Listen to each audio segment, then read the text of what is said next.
Загушен в прегръдката на изумителната Родопа планина, Джебел е от онези скрити съкровища, които омагьосват всеки, който се докосне до неописуемата хубост на това кътче от България.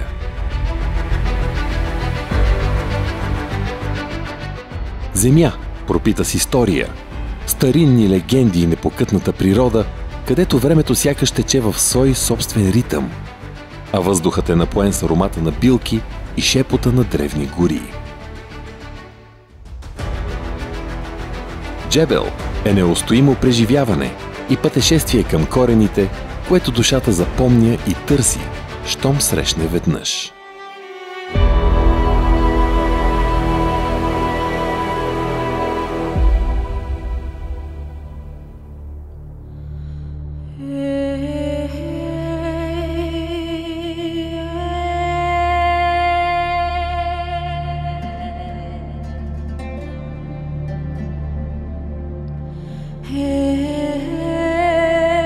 Районът на Джебел се отличава с изключително живописна природа.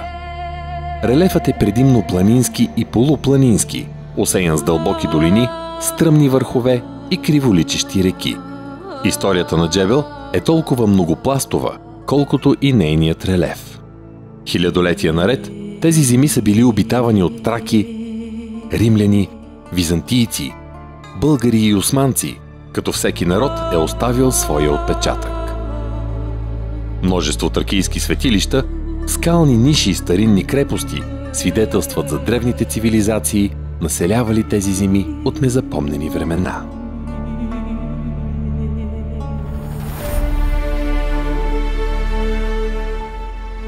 Римляните са оставили следи от мостове, пътища и селища, а средновековието е белязано от изграждане на укрепления, защитаващи стратегически проходи и важни търговски маршрути.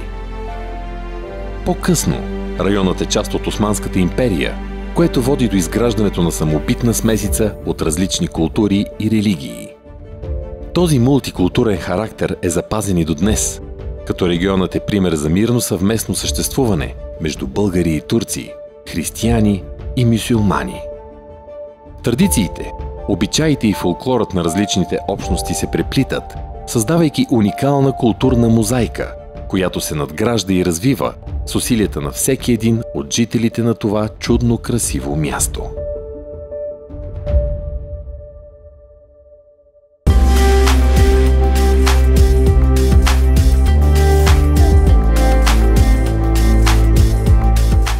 Община Джебел разполага с безброй маркирани пътеки, които водят до скрити кътчета, вековни дървета и панорамни гледки. Те са идеални за разходки сред дивото, наблюдение на птици и диви животни, откриване на старини и непознати кътчета. Селцата на Джебел са истинско пътешествие назад във времето, далеч от шума и суетата на града. Тук можете да опитате местна кухня, да се запознаете с традициите и занаятите на региона, да се насладите на гостоприемството на местните хора и да видите полузабравения бит на нашите предци. Живот в хармония, любов и отношение към най-съкровенното в душата.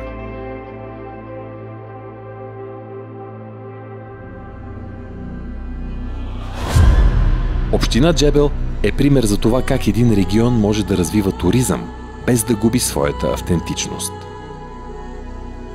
Акцентът е върху устойчивия туризъм, който насърчава опазването на природните и културни богатства.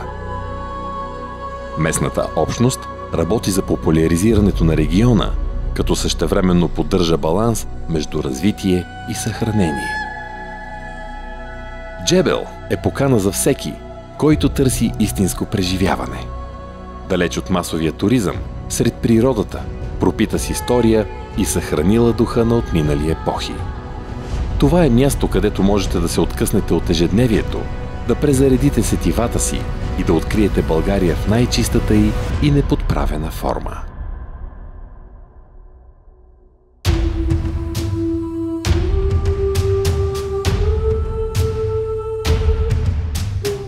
Устра, наричана още Родопския царевец, е една от най-запазените крепости в Родопите.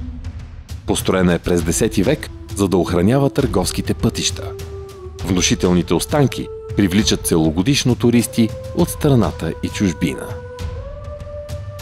В подножието на крепостта Устра пък блестят Лебедовите езера, тихо и вдъхновяващо място за отдих и риболов.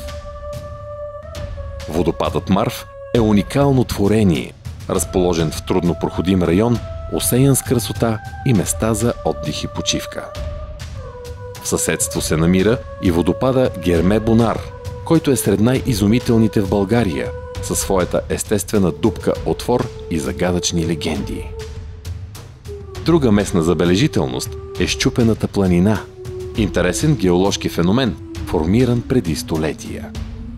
Лявата част на хълма е отместена и потънала спрямо дясната на разстояние около 600 метра. На няколко километра оттам, в землището на село Воденичарско, се намира резерватът Чамлъка, един от най-малките, но и най-ценните в източните Родопи. С площ от едва 30 декара, той пази вековни черноборови гори, някои от които са живи свидетели на повече от столетие. Резерватът е създаден с цел опазване на естествените черноборови екосистеми и е оазис на тишина, свеж въздух и същински храм на природата.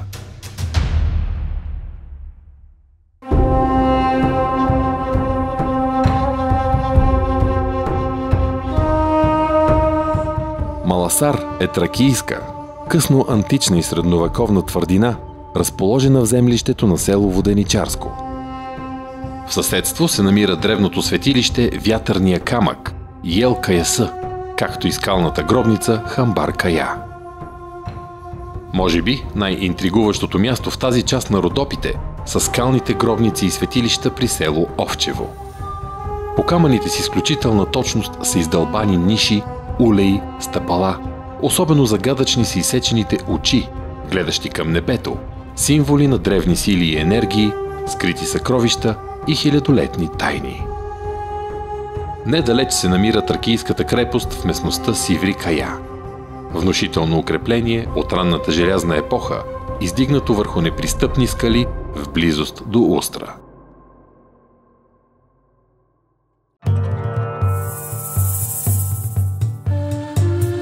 Край Джебел се намират и два от най-впечатляващите римски моста на Родопите – в Дамдере, край село Купците и край село Църквица. Поддържани от поколенията, тези старини са свидетели на превратните времена и усърдието на тукашните хора, които със старание и обич поддържат своя край. Наоколо има редица природни забележителности и старинни дървета, някои на преклонна възраст, като вековното дърво до село Мишевско над 500 години, както и впечатляващото дърво в село Телчарка.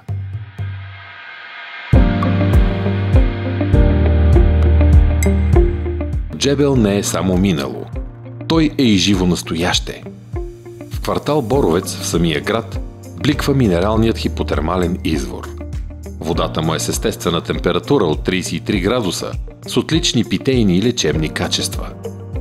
Тя е слабо минерализирана, с доказано благотворно въздействие върху опорно-двигателния апарат, нервната система и общия тонус. Джебел разполага и с импозантен модерен басейн в самия град. Съчетание между природна даденост и съвременно удобство. Тук посетителите могат да се потопят в минералната вода, да се насладят на лечебните й свойства и да се възползват от възможностите за балнеолечебен туризъм. Топлата вода на Джебел е символ на обновление, дар от земята, който вдъхва живот и здраве. За любителите на спорта, Джебел предлага още едно бижу – градски стадион с естествена тревна настилка, изграден по съвременни стандарти, домакин на спортни прояви, турнири и фестивали, притегателен център за младите хора. Градът постоянно се обновява. Паркове, улици и обществени пространства се реновират с вкус и стил. Джебел уверено се превръща в бутиков град, който съчетава традиция, чистота и съвременно излъчване. Място, в което се живее с любов и грижа.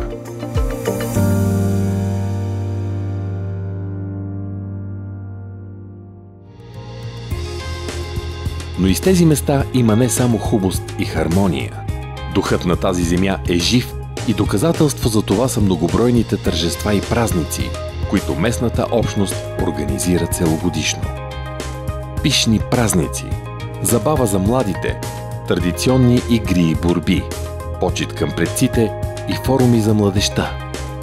Пъстри ретро паради на автомобили и безкраен празник, на който всеки е добре дошъл, за да усети от топлия дух и гостоприемство.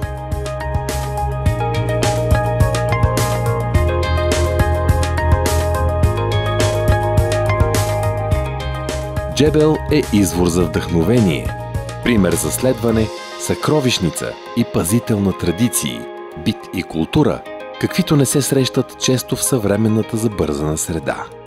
И може би за това всяко докосване до мистичното и непознатото носи такава наслада и удоволствие. Дали заради спокойствието, усетената обич или просто защото красотата е навред, всеки, който посети Джебел, ще усети от духа на мястото, ще вдиша родопското чудо и ще се връща отново и отново в земята на сърцатите хора. Усмихнатата природа и радостта от докосваното до непреходното, претворена в дела, опазена в легенди, споделена и литнала като птици из безкрая.